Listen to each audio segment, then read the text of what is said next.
Sworn to Stone, prequel to the Stone Guardian of Ashborne Library, written by Winona Coleman.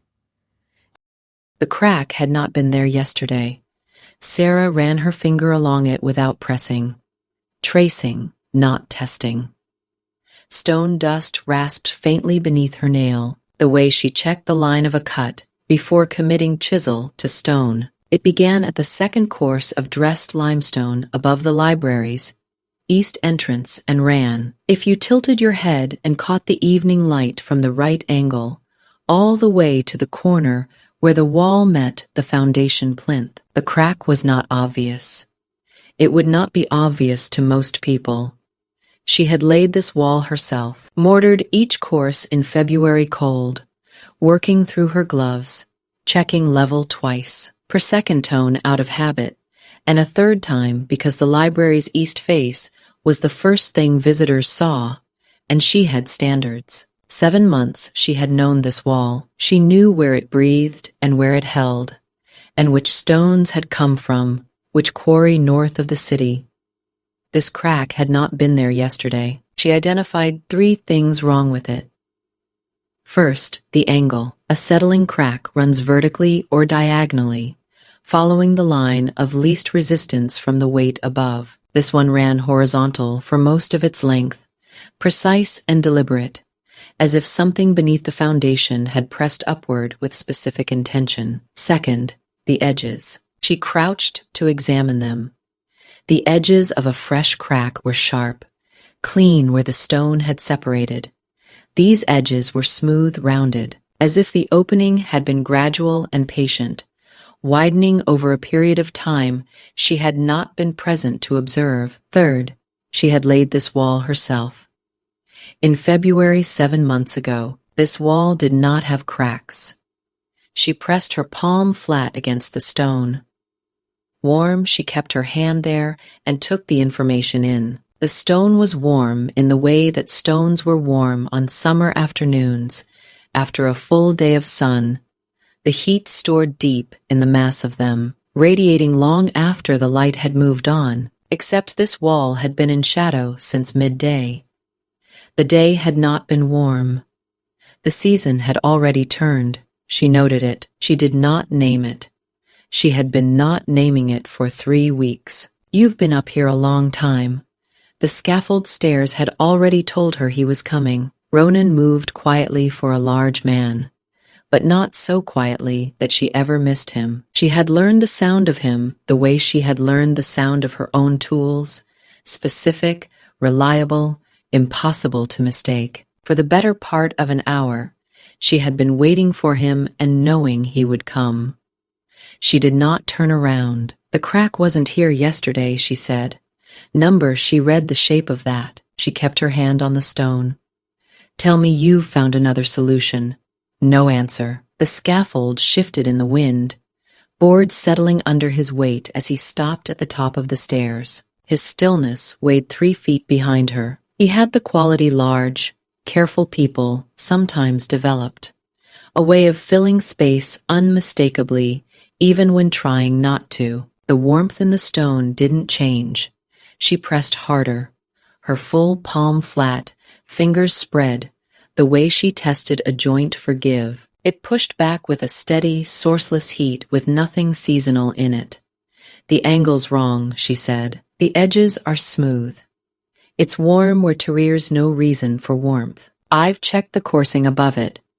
No structural failure, no moisture intrusion." She took her hand away and looked at the crack. Something is moving through it from below. A silence, longer than the last. "Yes," he said. She had been hoping he would argue, offer a technical explanation she hadn't considered. Something reasonable to account for the angle, the smoothness, the 3 weeks of wrong heat. She had been hoping for this since the first morning she noticed the resonance in the east wall, a vibration more felt than heard, the kind that settled in the chest rather than the ears. She had written it in her private ledger and told no one. She turned around. At the top of the scaffold stairs, Ronan stood with one hand on the railing. He was not looking at her, past her, at the library's roofline where it cut against the sky. He held his gaze with deliberate care, the decision to look somewhere else rather than at her. Stone dust on his hands, the pale dust of the foundation work. He had come here from below. She looked at the sky behind him. It was the wrong shade of gray. Not storm gray, not the flat gray of an overcast autumn evening, something deeper. With a quality she had no technical word for, a gray that came from behind the clouds, as if the light itself had shifted. She had noticed it 2 days ago. She had written that in her ledger, too. She had a great deal in her ledger that she had not told anyone. She looked back at Ronan. His jaw was set. His eyes were still on the roofline. She turned back to the wall. She pressed her palm flat against the cracked stone one final time, feeling the warmth, the particular quality of something that knew it was being noticed and continued anyway. "How long?" she said. 3 days. She held her hand against the stone. "Then you have 3 days," she said, "to tell me everything." Chapter 2. What he agreed to. In the chair by the window, Sarah folded her hands. She did not say, "I am not leaving." 4 years of Thursday evenings had taught him what it meant when she sat in this chair like that. Ronan stood at the work table. He did not sit. Stone dust still marked the cuffs of his sleeves, and the smell of lamp oil and old mortar hung between them. He had the look of a man who had rehearsed an explanation, and was now measuring whether the rehearsal had been thorough enough. The lamp on the work table had been burning a long time. The light had gone slightly orange, he began. There is an entity beneath the city. Old records call it the Hollow King, which is not a name so much as a description. It is hollow in the sense of a thing that consumes and is never filled. It feeds on abandoned things, vows broken by time or inattention, names struck from records, people who died without anyone to mark the fact of them. He paused, and she could see him deciding how much of this she was ready for. The city has been sustaining it for a century. The growth was slow. It was, for a long time, manageable. Until the breach, she said. Until the breach, yes. 3 months ago, beneath the library's foundation, at the lowest point of the original vault. She thought about the east wall, the warmths she had been not naming, the resonance she had written in her ledger 12 times over 3 weeks, and never followed to its conclusion, because following it to its conclusion would have required her to name it. She let him continue. The binding is the only method that has ever successfully contained it. 5 people, freely chosen. The choice must be genuine. Coercion disrupts the seal at the point of contact, and a disrupted seal is worse than none. Each person anchors to one of the city's 5 load-bearing points. Their form changes to match the material of their anchor.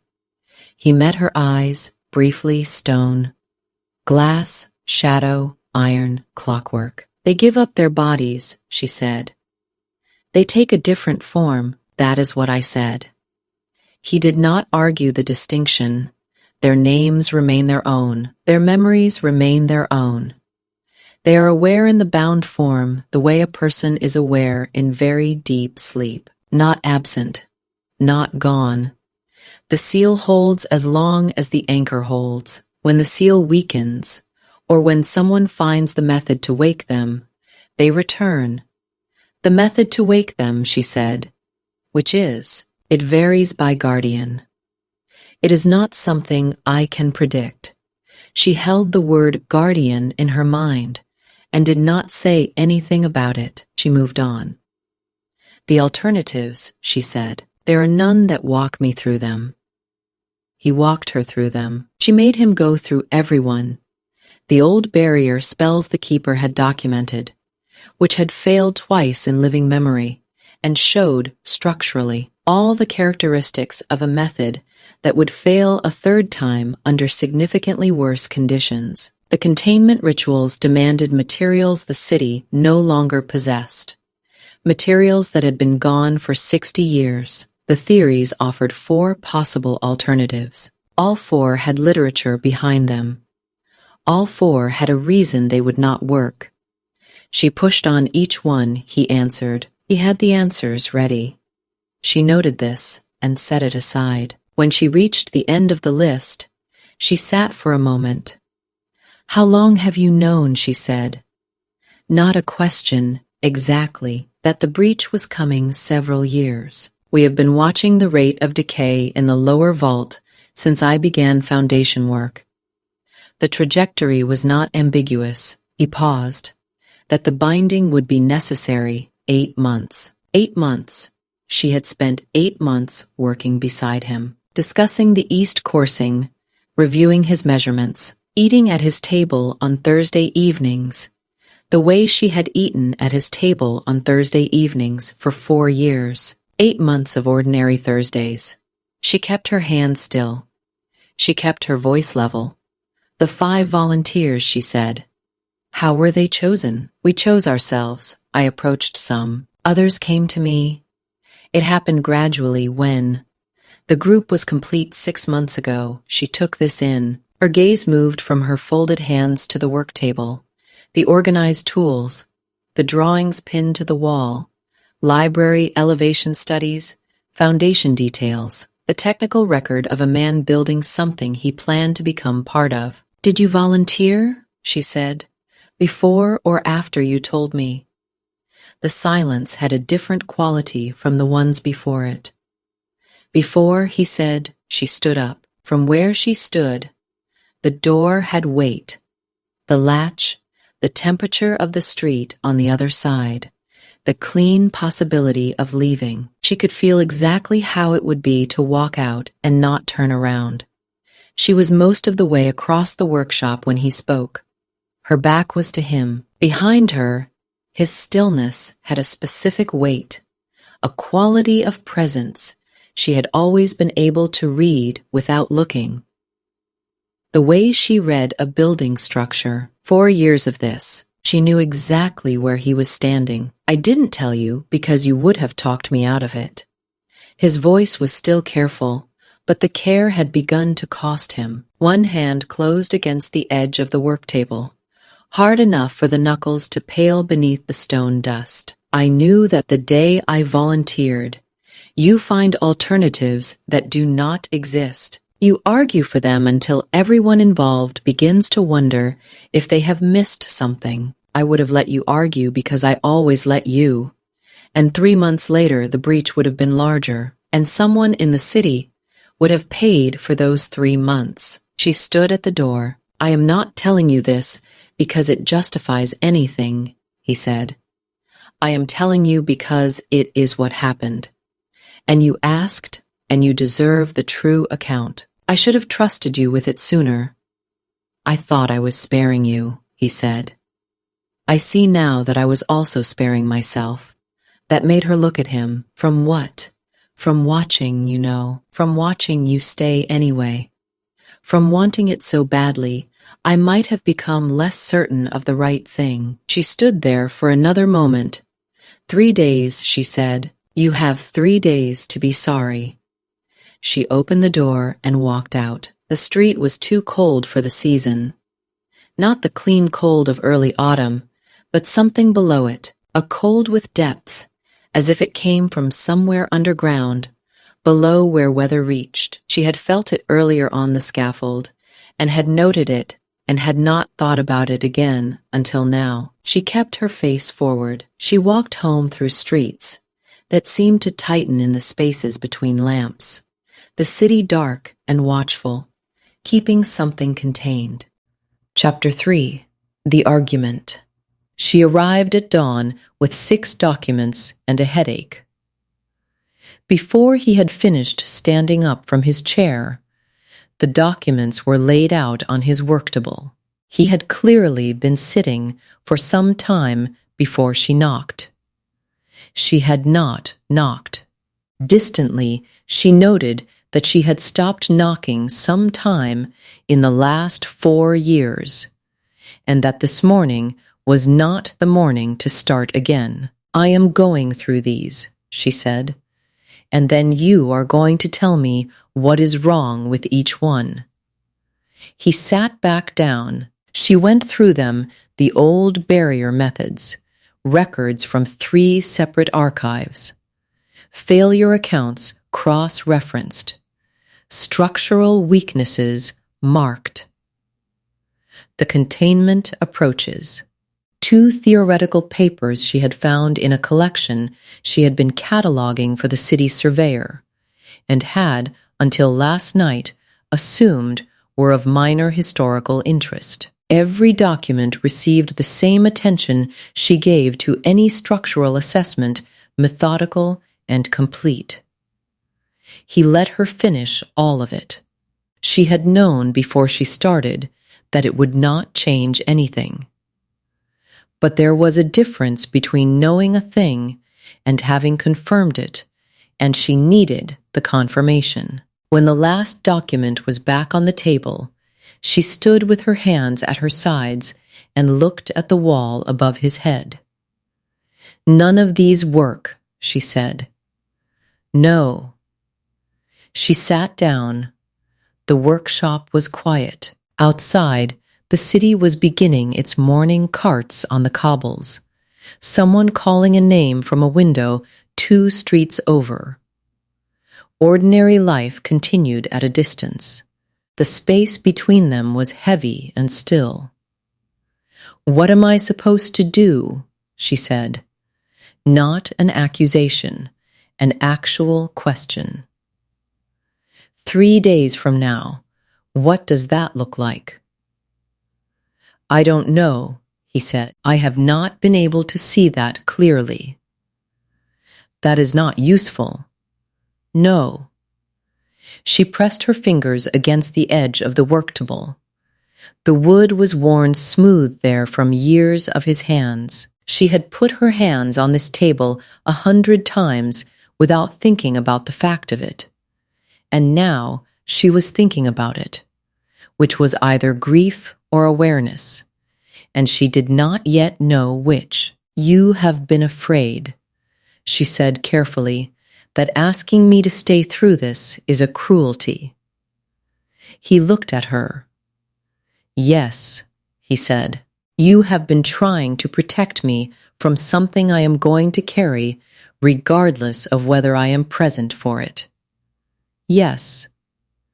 "Then you have misunderstood," she said, "what I am asking for." He did not speak. She had expected argument, another careful explanation, another reasoned defense of pain. Instead, he sat with her words and let them be what they were. She had spent most of her working life making sure that things did not disappear from the record.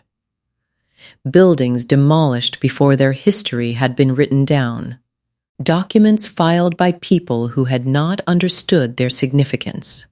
Names that appeared once in a ledger and then were absent from every document after, as if the person had never existed beyond that single entry. She had always understood that the cost of a thing lost from the record was paid by everyone who came after. She had never applied that understanding to herself. She had assumed she was the kind of person who maintained the records rather than appeared in them. That her presence was useful in a practical sense and otherwise unremarkable. That her absence would leave no gap. She did not say any of this. Her fingers pressed harder against the table edge. The wood bit into her knuckle. "I have spent 15 years making sure that what is real does not get lost. I know what it costs when something is not witnessed. I know it precisely. The gap is always visible, and it is always permanent." She kept her voice level. "Do not decide for me that I am not able to bear the cost of witnessing this. That is not your decision to make. The quiet between them was different from the ones before. Those had been the silences of a conversation still in motion. This one had arrived somewhere. He reached across the worktable and covered her hand with his. He said nothing. His hand covered hers, heavy, warm, familiar, in a way she had rarely allowed herself to sit with. The ink on her fingers had smudged against his skin. The contact was not a solution, and it steadied her anyway. She did not pull away. They stayed like that. "I am not leaving," she said finally. It was not a question or a proposal. It was a statement of what was already true, and he was going to have to work with it. "I know," he said. Under his hand, she turned her palm upward. His fingers closed around hers, careful at first, then with a restrained pressure that felt less like comfort than confession. A pause. Not the kind where words had not yet arrived, the kind where they had arrived and were being weighed. His thumb moved once across the ink stain at the base of her finger, so slight she might have missed it if every nerve in her hand had not been listening. "Your hands are ink-stained," he said. Their joined hands held her attention. He was right. She did not answer. The specific thing he had seen, in that moment, went into the place where she kept what she was not yet naming. She had not let herself have this. Precision had been easier.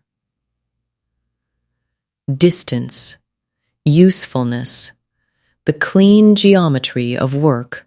It occurred to her now that she had been doing to herself exactly what he had been trying to do to her. "Show me everything," she said. "The vault, the anchor points, every inch of what you built, where you put us in the foundation." She looked up at him. "If I am going to know exactly where you are, I need to have seen it first." Chapter 4. Everything Worth Keeping. She had been checking the same measurement for 20 minutes. The figure was correct. 3 confirmations had not made it more meaningful. On the 4th, she wrote it in the margin, set the caliper down, and tasted stone dust at the back of her throat. The workshop was, as it always was, in the afternoon, tools laid out, accounts at the corner of the bench, small jobs waiting. The air dry with old paper and powdered limestone. She had been moving through them convincingly for 2 hours. The caliper. A measurement for the Alderman's Street contract. A note to chase an outstanding invoice. Ordinary work that she had done hundreds of times and which was, this afternoon, entirely beyond her. She pulled her private ledger from the shelf beneath the bench. It was a small book, narrow-ruled, the kind she had kept since her apprenticeship. She used it for notes that didn't belong in official records, observations about a site, questions she hadn't yet answered, things with no other home. She had filled 6 of them over 15 years. The current one was half finished. She opened to the first blank page. She wrote the date at the top. Then she wrote his name. She had not written it in this ledger before. There had been no reason to. He was simply present, the kind of fact that didn't require documentation because it was assumed permanent. The ongoing things in a life did not need entries, only the things that were at risk of becoming past. She looked at what she had written. The Hollow King fed on names removed from records, on things left undocumented, on the gaps where people had been and were no longer acknowledged.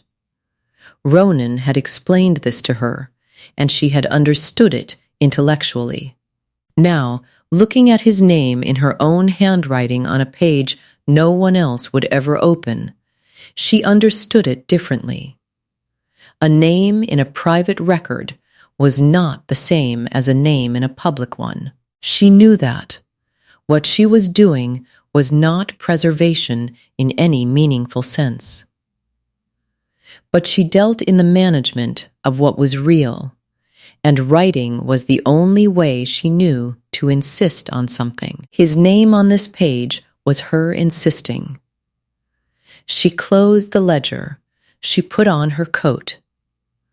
Outside, Ashborne was going about its late afternoon in the ordinary way, and then it was not. A bell struck from somewhere to the south. One note, arriving between the correct hours, belonging to no schedule she recognized.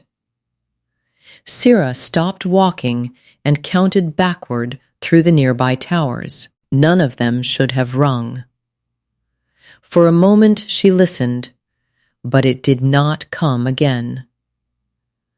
A street she used twice a week looked for 4 or 5 steps entirely unfamiliar. The buildings were where they always were, the corner shop, the narrow passage beside the chandlers.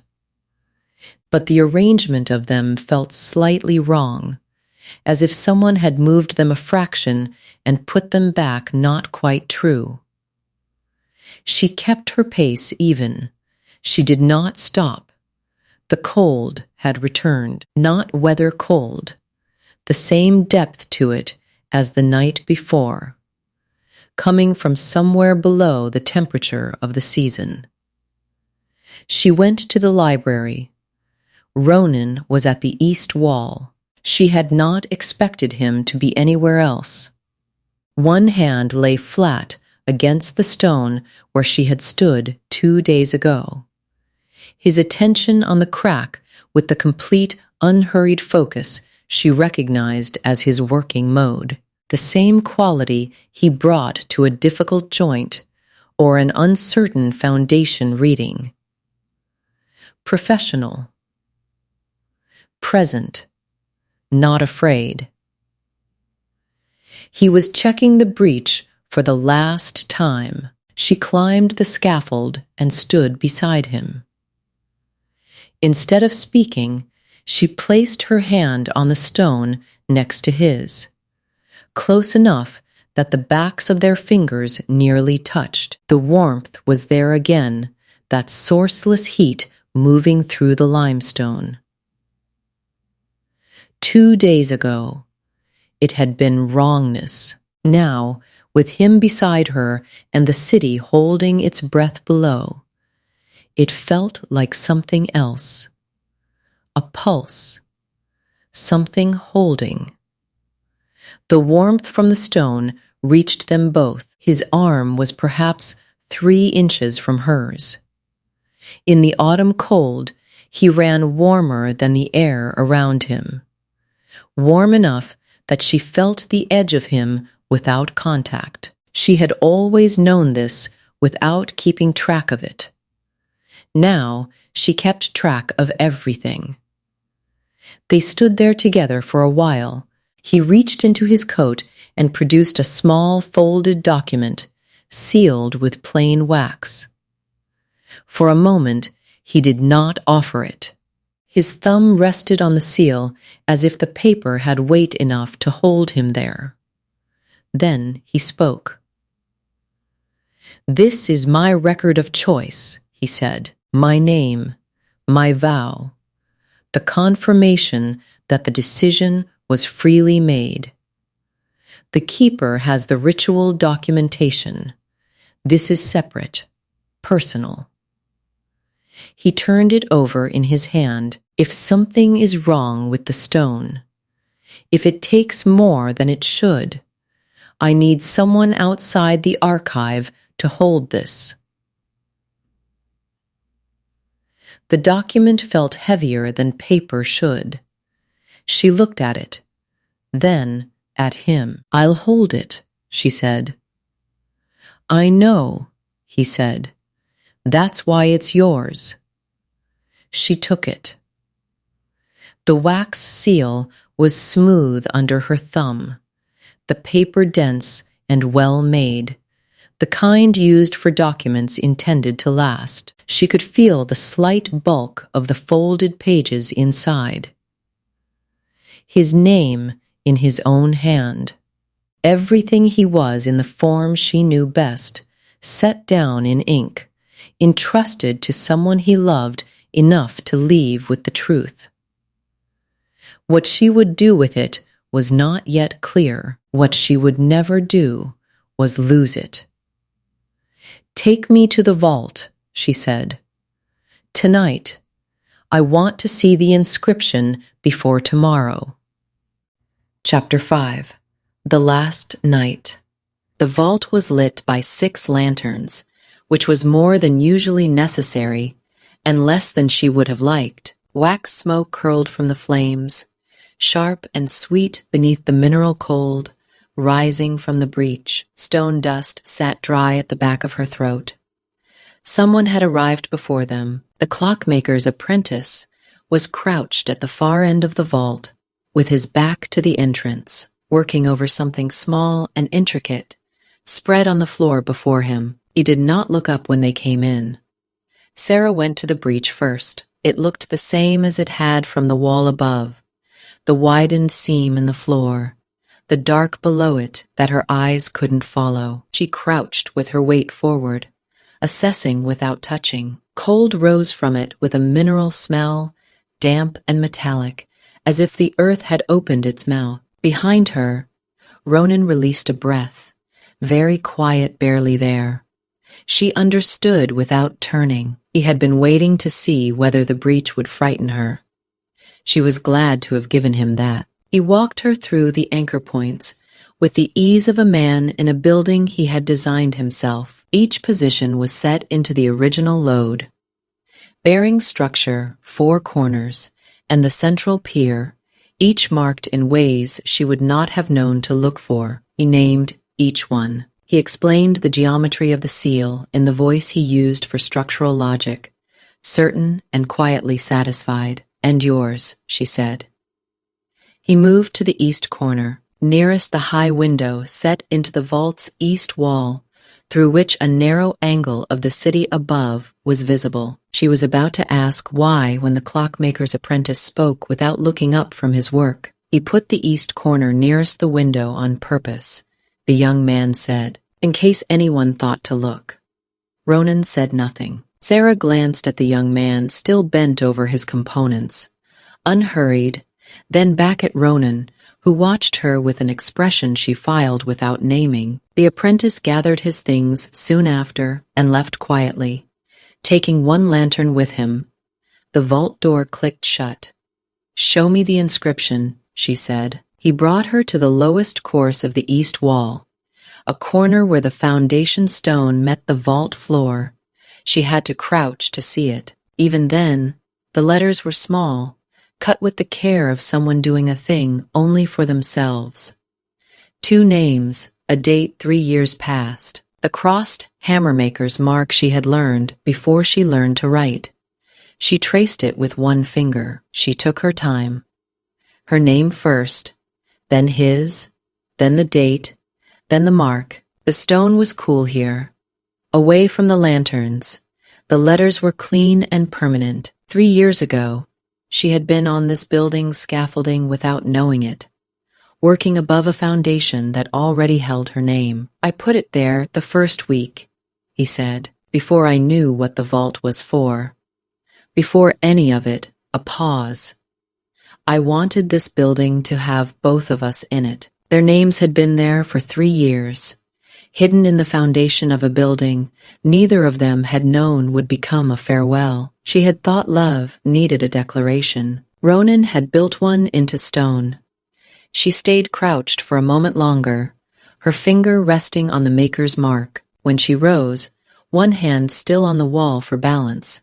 He was much closer than she had tracked. He was not a small man, and for 4 years he had been careful with his size around her, making deliberate space, letting her choose the distance. Now he was simply standing at his own distance, close. Watching her with the quality of attention he kept for things that mattered, complete and unhurried. No pretense of looking elsewhere. "I wanted years," he said. She looked at him. "That is the selfish part," he said quietly. "I wanted ordinary mornings. Your ledger on my table, stone, dust on your sleeves. You telling me I had measured something incorrectly when I knew perfectly well I had not." His mouth shifted, almost a smile, but it did not hold. "I wanted time I have no right to ask for." Awareness moved through her, like the wrong warmth in the east wall, physical fact impossible to dismiss. The vault was warm from the lanterns.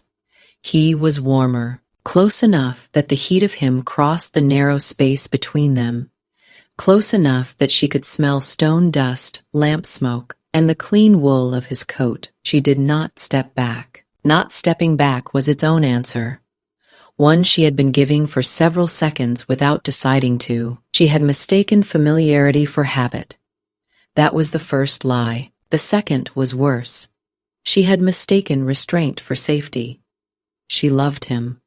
Not suddenly.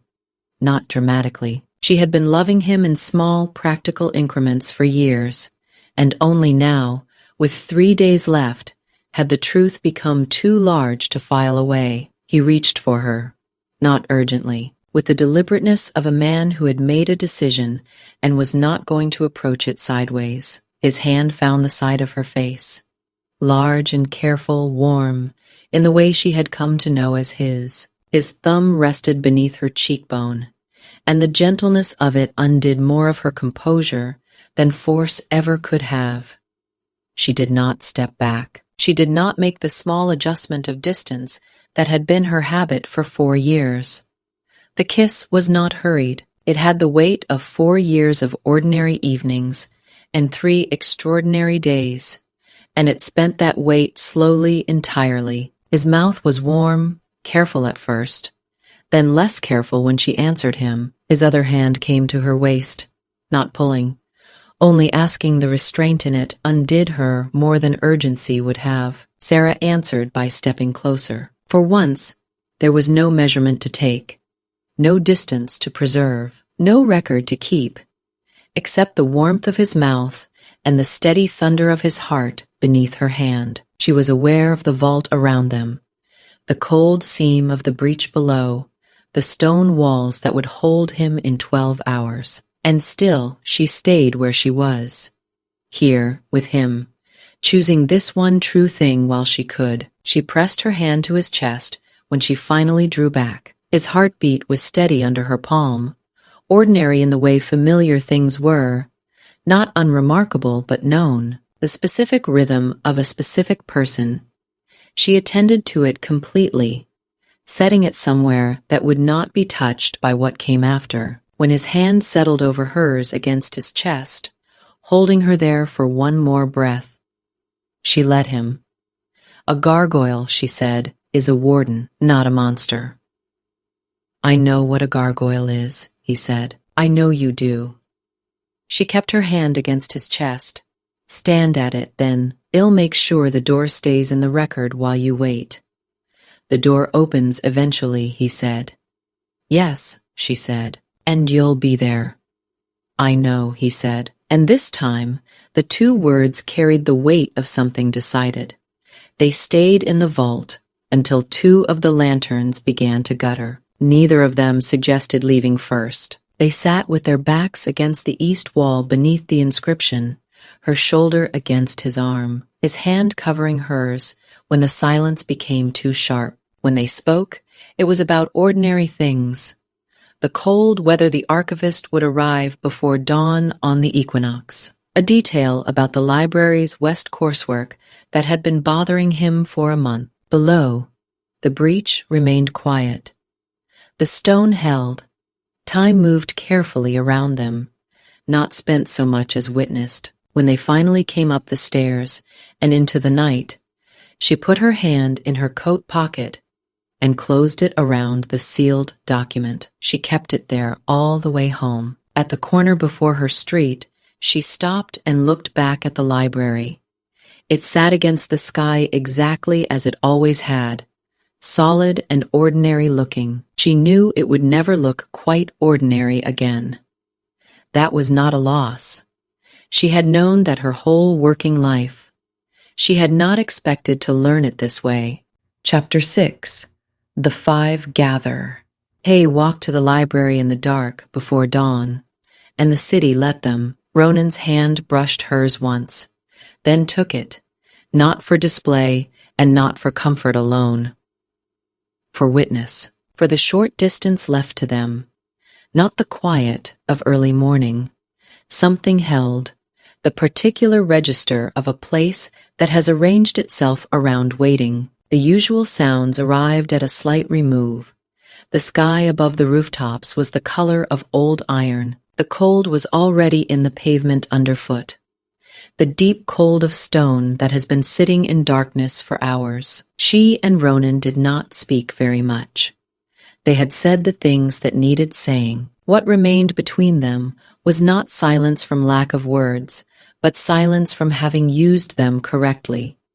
And she had learned, these 3 days, to understand the difference. Gareth was already at the library entrance when they arrived. Gareth was a large man, broader than Ronan, with the stillness of someone who had spent a long time in situations that required him not to move until movement was necessary. He acknowledged Ronan with a brief nod, the economy of men who had known each other long enough to dispense with anything extra. When he turned to Sarah, his attention shifted register, careful, thorough, and deliberately unobtrusive, the kind of attention trained into him, applied now to whether she was managing. He found his answer and said nothing.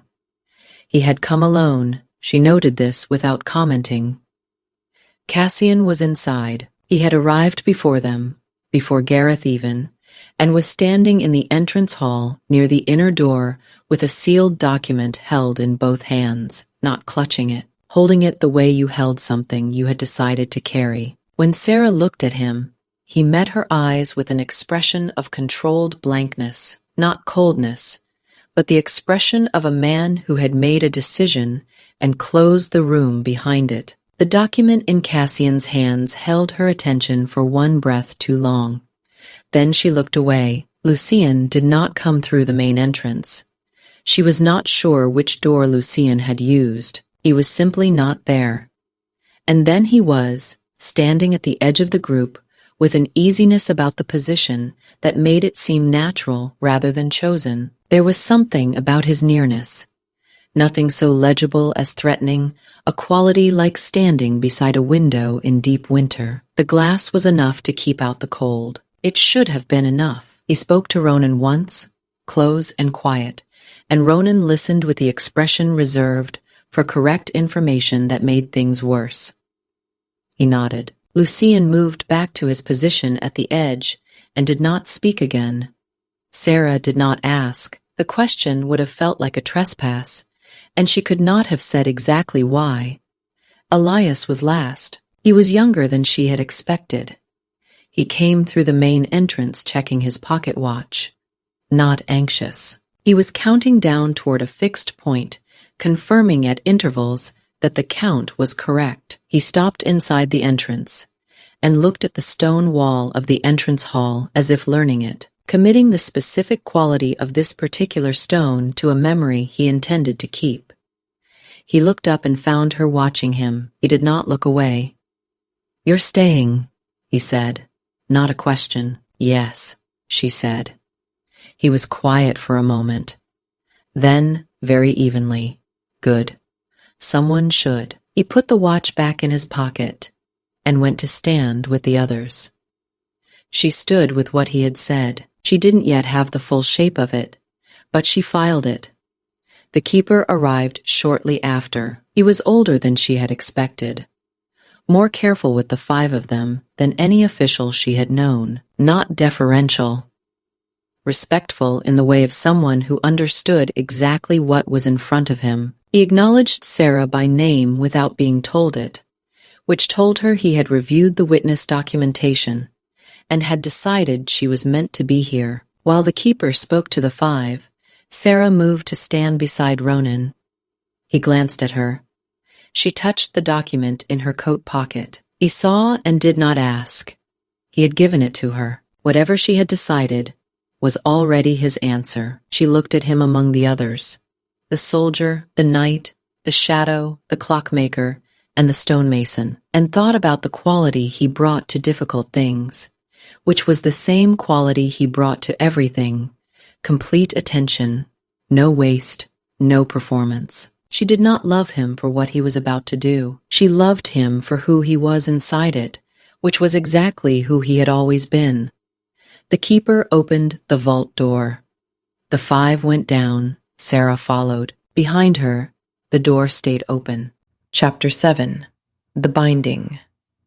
The keeper moved through the vault without hesitation, which told her he had rehearsed this. He checked the lanterns, adjusted 2, examined the seal inscription cut into the vault's central pier. He moved with the efficiency of a man who has trained for a specific thing and hopes, each time he reviews it, that the training will remain only training. He said nothing until the preparations were complete. The city archivist stood to one side with his ledger open. He noticed Sarah with the brief flicker of a man doing an unexpected count and finding one more than expected. He added a notation and returned to his work. The 5 moved to their positions without being directed. Ronan went to the east corner, nearest the window. The position she now understood he had chosen deliberately. He stood with his weight settled, hands at his sides, the quality of stillness she had known in him for 4 years. He looked like a man who had arrived at the place he intended to be. The keeper spoke the frame of the ritual. His voice was measured, and without ornament, the voice of someone conveying precise information to people who needed to receive it clearly. He named the nature of the binding. He named what it would require. He named what it would give and what it would take. And he was thorough, and he did not soften any of it. When he had finished, he asked each of the 5 in turn, "Do you choose this freely, without compulsion? Of your own will?" Gareth said yes. Cassian said yes. Lucian's yes was barely audible, and yet arrived with complete weight. Elias said yes, and did not look up from the watch he had opened in his palm. Ronan was last. He looked at Sarah before he answered. She held his gaze. He said yes.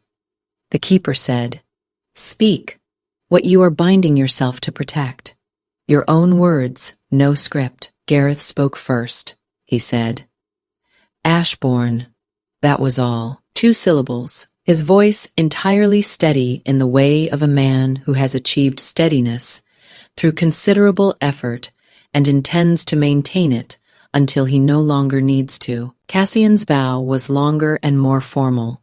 The names of his order, his sworn record, the line of his duty as he understood it. Near the end, he used one word she could not place, spoken once with the precision of someone setting something down in a specific location and intending not to pick it up again. He did not seem to want her to parse it. Lucien spoke so quietly she caught only a fragment, the things that cannot be kept in the light. His voice dropped below the range the stone carried before he had finished. She did not ask him to repeat himself. Elias held the watch open on his palm and looked at it for a moment before he spoke. He said, "I bind the memory of this hour. I will not let it be forgotten." Then he closed the watch, put it into his pocket, lifted his eyes to the vault ceiling, and began. Sarah had stopped breathing very carefully without noticing. The air in the vault had weight now. Ronan looked at her first. He said, "I bind what I have built. I bind what is worth protecting." A pause. He said her name. He said, "And I will be here when the door opens." The ritual took hold. It rose through him the way warmth rises through stone after a long day of sun, from the feet up, from the ground that was already his. The stone was not gray. It was the warm amber, gold of the library's foundation stone. The stone he had cut at the quarry north of the city and laid himself, course by course, through a cold February. She had worked alongside it for 7 months. It was his stone. It was him. The change moved upward with the patience of a material that understood it had time. His hands went first among the parts of him she could see clearly. He had a builder's hands broad across the knuckle, marked by years of work, capable in the way of hands that had made things and knew it. The stone rose through them, the way it rose through the rest of him, not taking, not replacing, settling, as if the stone had always been there, and the hands had simply been waiting to show it. She did not look away. His face was last. He was watching her when the stone reached it, his expression unchanged, his attention complete, the same quality of regard he had given her across 100 ordinary moments and 3 extraordinary days. The stone rose through the planes of his face slowly.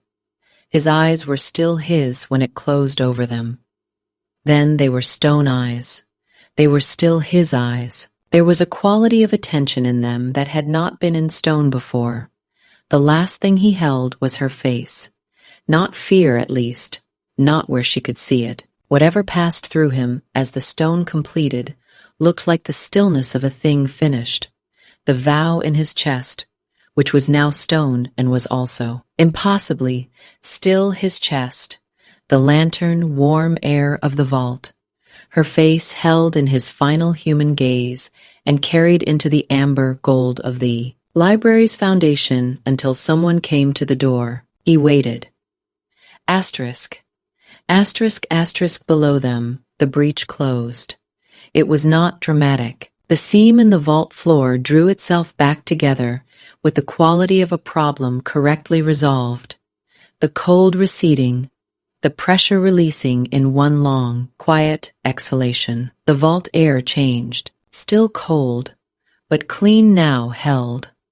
The cold of stone at rest rather than stone being opened through. The keeper moved through the 5 positions with the same thoroughness he had brought to the preparations, reading something in the stone that Sarah could not read. He paused longest at the far end of the vault, the position farthest from the window, where Elias had stood with his pocket watch and his vow about memory, several seconds longer than the others. Sarah noticed the pause. She did not yet know what she was noticing. She stood in the vault with 5 sealed stone forms, the sound of the archivist's pen. The keeper's murmured final words. She stood very still and did nothing in particular. That was exactly what staying looked like. The keeper came to her when he had finished. He regarded her with something she might have called gratitude, if he had seemed like a man who used the word. "It is unusual," he said, "for a witness to remain through the full completion." She did not answer this. "The guardians are at peace," he said. At the east corner, she looked at the quality of attention in stone eyes that had been his eyes 10 minutes ago, and were still his eyes in some way she could not account for. She did not say what she thought about peace. Behind the keeper, the archivist was waiting with his ledger. Chapter 8. The Aftermath. The archivist asked if she wished to be recorded as a witness. She said yes. She gave her name. He wrote it with the careful hand of someone who understood what went into an official record had a different quality from what stayed private. Her name in his ledger, proof that she had been here, seen this, stayed through the completion. She thought, this is how things persist. The keeper left when his work was finished. He paused at the vault door and looked back, not with surprise, but with the regard of a man who had prepared carefully and found something at the end he had not prepared for. He did not say anything further. He went up. The archivist gathered his materials with professional efficiency and followed. Sarah stood alone in the vault. 5 sealed stone forms, the lanterns burning down, the clean cold of a sealed space, holding what it was meant to hold. She stood at the center of it and was functional, which was what she knew how to be. She took the sealed document from her coat pocket. She held it in both hands and looked at it. The wax seal, the dense paper, his handwriting on the front, very small, noting the contents. Name, vow, confirmation of free choice. Everything he was that could be put into a document and had wanted kept. She turned it over. She thought about the question practically, which was the only way she knew how to think about it when the other ways would not stay still. She worked in a rented workshop with 2 private ledgers and no institution behind her, no endowment, no charter, no fixed address that would still be fixed in 10 years. One person was not a sufficient structure for something that needed to last indefinitely. He had told her, hold this, in case the stone takes too much. She was holding it. She stood for a moment longer than necessary, with the document in both hands, aware that this was the last thing she had of him, that was specifically hers. Then she was working out the most responsible way to hold it. Documents needed institutions. She had spent 15 years watching privately held records deteriorate, turn up water, damaged in attics, disappear in house clearances. The document in her hands was too important for a cabinet in a rented workshop. She knew this with the same certainty she knew the properties of well-dressed stone. She went upstairs. The archival anteroom was off the library's east passage, behind a door she had walked past 100 times. The archivist was still there, organizing his materials. When she knocked and entered, the anteroom smelled of wax and old paper, the concentrated smell of things preserved. He looked up. She explained what the document was, a record of choice freely made, the personal documentation of one of the 5 guardians, distinct from the keeper's ritual records and intended to be held separately. She told him it was important, it not be lost or misfiled. The man who had prepared it had entrusted it to her. She was entrusting it to the official record, because that was where it would be safest. The archivist listened without interrupting. When she had finished, he held out his hand. She gave him the document, and he took it with the same care she had seen him bring to everything else, both hands. No unnecessary movement. "I'll register it in the primary collection," he said. "Personal documentation, Guardian Series Cross, referenced to the ritual record. It won't be misfiled." "Thank you," she said. He placed it in a document box that already held several other items, sealed the box, and set it on the shelf among a row of identical boxes. He made a notation and thanked her. She left the anteroom. In the passage, she passed the brass plaque fixed to the wall beside the archival chamber door. It had been there as long as the library had. She had walked past it more times than she could count. It read, "Vane Archival Trust, in service to the city of Ashborne." She did not stop to read it. She was thinking about Ronan's voice, the specific weight of it when he said, "Hold this." She had held it. She had given it somewhere it would not be lost. She went back down to the vault before she left. The lanterns were burning lower now, the 5 stone forms standing in their positions with the quiet of things that were exactly where they were meant to be. She stood among them for a moment. Then she went up the stairs and out into the afternoon. Ashborne was going about its business. The city had already, in the way of cities, folded the morning into its ordinary texture. No one on the street looked as though they knew that anything had changed. She turned toward the library. She had one more thing to do before dark. Chapter 9. The Stone. She climbed to the roof as the sun went down. She had spent the afternoon walking, not toward anything, just through the city, letting the streets be ordinary around her. She did this until the light began to change, and then turned and walked to the library, which was where she had been walking toward all along without admitting it. He was at the east corner. She had not expected him to be anywhere else. He was larger in stone than she remembered from the vault, taller and broader across the shoulders, the amber gold of the library's foundation stone. His face turned outward toward the city. A warden at the threshold, he looked. She thought precisely like what he was, someone who had taken up a position and intended to hold it. She sat down with her back against the parapet, beside him, but not quite touching, and she did not cry, not yet. Years had taught her that she had never once cried usefully, and she had no evidence that now would be different. So she did what she knew how to do. She stayed. She talked to him, in her ordinary voice, not quietly, not ominously, the way she would have talked to him any other evening directly, with the assumption he was paying attention. She told him about the afternoon, a street she had walked down that had looked entirely like itself. Again, no longer the slightly wrong version of earlier in the week. She told him she was 2 days behind on the Alderman's street contract and would need to send a note first thing tomorrow. She told him she had seen a pair of pigeons on the cathedral roof with a quality of mutual irritation about them that had made her think of specific people. She told him what she had done with the document. No explanation. No justification. Only the reasoning and the outcome, spoken in the same plain voice she used for any professional decision. Whether he could hear her or not, he needed to know. Not telling him would have been a gap in the record, and she had learned what it cost to leave gaps. When she had finished what she had to say, she went quiet. After a while, she reached up and put her hand on his arm. Warm. Too warm for the hour, for a surface that had been in shade since midday. The same warmth she had felt in the east wall that first evening. She held her hand there and did not decide what it meant.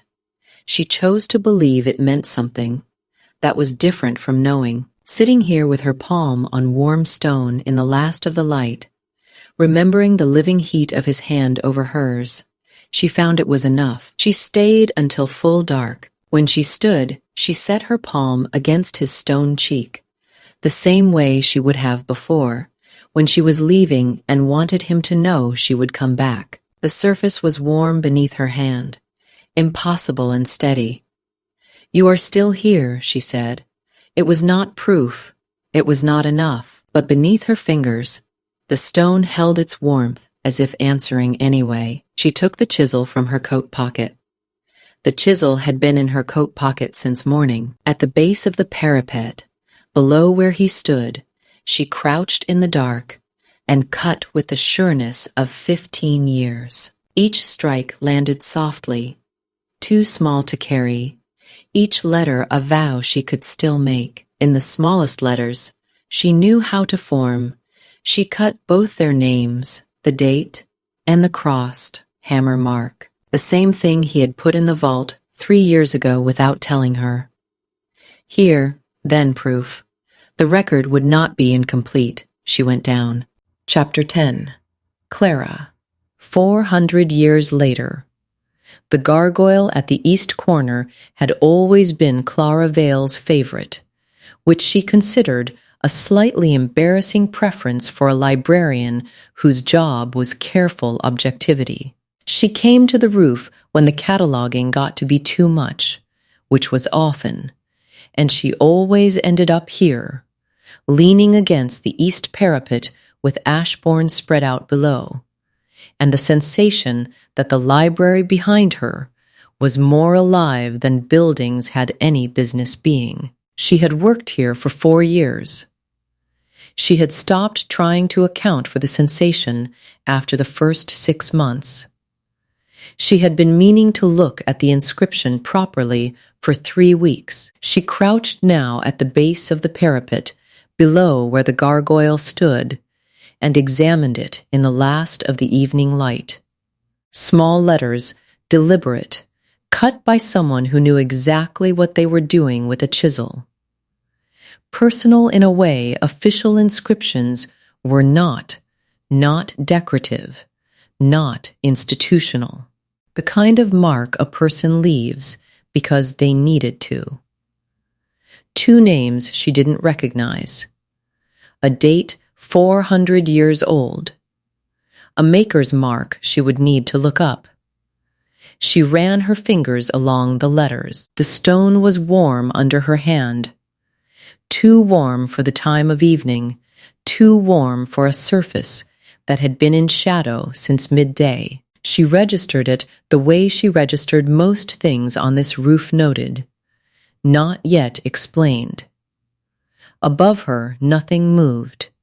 She straightened and took out her notebook. She wrote East Parapet Base, inscription R. Duskfell, S. Vane. Date approx.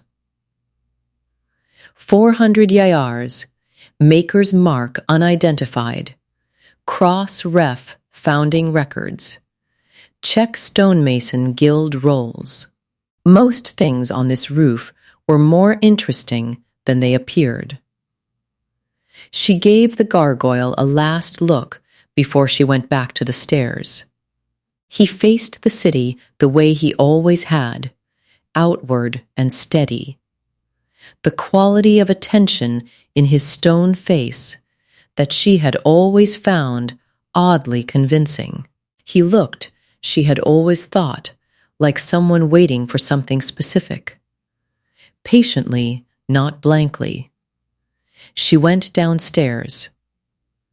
On the east parapet, in the dark, the gargoyle faced the city. His name was cut into the stone below his feet. Alongside a name he had carried in the amber gold of the library's foundation for 400 years. She had carved them there so anyone who came after and thought to look would know that 2 people had stood in this place. That one had chosen the stone, one had chosen to remember, and the record was not incomplete. He had been waiting a very long time for someone to read it. He could wait a little longer. You have been listening to The Stone Guardian of Ashborne Library, written by Winona Coleman. Ebook and paperback is available on Amazon.com. Continue the series. Preview of Book 1, Chapter 1, The Stone Guardian of Ashborne Library. Chapter 1, The Statue That Shouldn't Bleed. The bucket was full again. Clara swapped it for the empty one she'd left by the archive stairs and watched a fresh brown stain spread across the ceiling plaster. Directly above the Ashborne bequest, 412 volumes of 16th century ecclesiastical records, 2 of them already flagged as irreplaceable, and the roof was weeping on them because the city's maintenance budget had finally run out of places to defer blame. She pulled her phone from her cardigan pocket. The roofer's after. Har's line rang twice and cut to voicemail. Of course it did. The thunderstorm had moved in fast, with the maddening precision weather apps reserved for nights that mattered. Clara had been halfway through rehousing the Ashborne volumes when the first drop hit the top shelf. That had been 2 hours ago. Now it was 20 past 11. The library had been officially closed since 6, and she was the only person left in the building. She could go home. The leak was above the outer cases, not the inner ones, and the books were moved. She did not go home. Instead, she gathered her coat from the back of her chair, found the utility flashlight in the supply cupboard, and went to deal with it. The rooftop access was through a fire door at the top of the east stairwell, past the restricted archive, past the last of the carved cornices that turned Ashborne Public Library from a building into a statement. The library had been built in 1887 by a man with money and strong feelings about the civilizing function of public reading rooms, and he had made sure the exterior communicated this at considerable expense. Clara had spent 4 years appreciating the carved stonework from the inside. She had never been to the roof. She pushed the fire door open against the wind. The rain hit her immediately. Cold and lateral, the kind of rain that had given up falling vertically and decided to commit. The rooftop stretched in front of her. Wet slate, low parapets, and beyond them the city at midnight, all glass towers and orange streetlight, reflecting off rain-slicked roads, 20 meters below. She couldn't hear the traffic from up here, just the storm and the wet stone silence of a rooftop that had been holding the weather off the building since before her grandmother was born. She moved toward the drainage channel along the east edge, where the blockage had to be. The flashlight picked out the slate, the parapet, the dark shapes of the gargoyles, crouched at intervals along the roofline. There were 11 of them. She knew this because she had looked them up in the building records when she first took the job. Decorative grotesques, listed as original to the 1887 construction, no names except the large one at the northeast corner, which the records called the Guardian for reasons the Victorian surveyor had not elaborated on. The Guardian was the one nearest the drainage blockage. Clara pointed the flashlight at it and then away. The thing was the size of a large man, crouched with its wings folded tight, claws wrapped over the parapet edge, facing the city with the permanent frown of something designed to repel evil and pigeon-related structural damage. She crouched beside the drainage channel. The blockage was leaf compaction and a broken section of guttering, the edge of which was rusted through and lifted at one end, sharp as a bottle cap. She grabbed it to pull it clear, felt the bite across her left palm before she'd registered what she was reaching for, and hissed through her teeth. Not deep. Palm cuts always bled more than they deserved to. She pressed her thumb across it and straightened up, and the rain washed the blood off her hand before she could do anything about it, and a single dark drop fell directly onto the stone between the Guardian's claw and the parapet. The rain kept falling. Clara became very aware that she was on a rooftop by herself at 11:20 at night. The stone where her blood had fallen was warm, not storm, warm, not residual heat from the day, which had been cold anyway. It was warm like skin. She could feel it from where she stood, radiating through the wet air, and she knew with the certainty people reserve for things they do not want to know that the temperature had not been like that 30 seconds ago. She stepped back. The Guardian moved. Not slowly, not with the grinding cinematic drama of something waking from a long sleep. It moved like a person who had been very still and had simply decided to stop. One clean shift of weight, wings lifting slightly from their folded position, claws releasing the parapet. The stone face turned. Clara's flashlight hit the Guardian's eyes, and the Guardian's eyes were open. She had enough time to note, professionally, that the eyes had not been open in any of the building records, and then the Guardian was standing, and the Guardian was 8 feet tall, and she was on a rooftop with nowhere to go. It moved toward her with the deliberate, unhurried pace of something that had concluded she had no credible options for escape. She did not run because there was nowhere to run to, and because she had spent 4 years being responsible for irreplaceable objects, and her brain was running on the deep-set logic of assess before you act. Wings, claws, at the end of hands that were proportionally enormous. Stone gray skin cracked at the joints like old marble, 4 centuries of compression settling into fault lines across the knuckles, the shoulders, the angle of the jaw. It was a large, fractured, winged thing, and it was looking at her with an intensity that made assessment very difficult. It was angry, that was readable. It was also not, she noticed with some distant calm, making any motion that suggested immediate violence. It was studying her as she might study a document whose provenance she wasn't sure of. Then it closed the distance in 2 steps, and its hand wrapped around her wrist. The grip was not rough. It was simply absolute. His claws curved gently inward without breaking skin, and his hand was large enough that her entire wrist disappeared inside it, and she could feel the temperature of him, that same warmth, that impossible warmth, for something that had been stone radiating up her arm. "Who sent you?" The voice was low, and it was old in a way that had nothing to do with age. Not creaking, not weakened. Old like the building itself, built with intention, designed to last, carrying weight by design. Clara looked at the hand around her wrist. She looked at the gargoyle face watching her. No, it was the unmistakable face of a person observing her from inside what used to be a gargoyle. She looked at her flashlight, still in her other hand, casting a pale cone of light between them. "Nobody sent me," she said. "Tyr is a leak." His expression did not change. His grip did not change. The rain kept falling between them. His wings were blocking the city lights, and she was very aware of how far up she was, and how small the parapet was, and how none of those things were the problem she was currently failing to solve. "Your blood woke me," he said, "and you expect me to believe you came here for a leak." "I am a librarian," Clara said. It was getting on the books. For one moment, something moved behind his eyes that she could not name. Then the grip on her wrist tightened.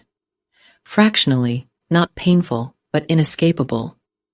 "Your name," he said, she told him. The warmth in his hand went very still. "Vale," he said, and the word came out the way words came out of people who had spent 400 years deciding what they were going to say when they finally got the chance. "You have her eyes." Clara did not know whose eyes. She did not ask, because something in his voice had shifted into a register that suggested the answer was going to be deeply inconvenient. And she had a leak to deal with, and it was nearly midnight, and the bucket downstairs was going to be full again in 20 minutes. She was still on a rooftop with a gargoyle's hand around her wrist, when the clock tower on the civic building across the road began to strike 12. He looked at his own hand, then at her. Something in his jaw tightened.